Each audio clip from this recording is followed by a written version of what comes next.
A cross-section shows the ear and a tube between the ear and eardrum called the external auditory canal. It also shows three small bones behind the eardrum and the cochlea, which looks like a snail's shell. Sound waves appear as concentric arcs entering the ear. Sound waves entering the ear travel through the external auditory canal before striking the eardrum and causing it to vibrate. Shift to a close-up on the eardrum, an oval-shaped membrane at the end of the canal. Three bones behind it align like a lever between the eardrum and back wall of the canal. The eardrum is connected to the malleus, one of three small bones of the middle ear.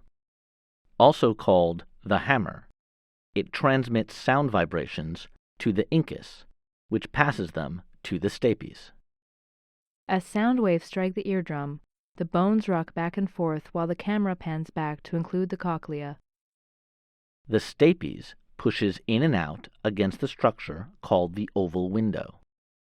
This action is passed on to the cochlea, a fluid-filled, snail-like structure that contains the organ of Corti, the organ for hearing. It consists of tiny hair cells that line the cochlea.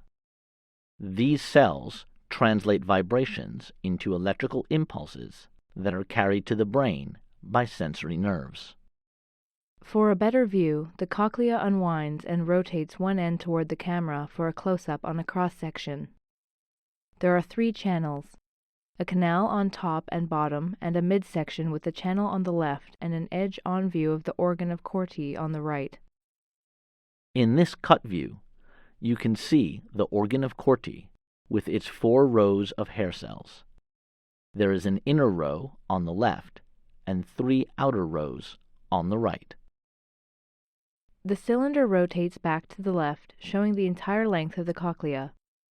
The third small bone, stapes, shaped like a lantern on its side, is at the left end and begins striking the cylinder.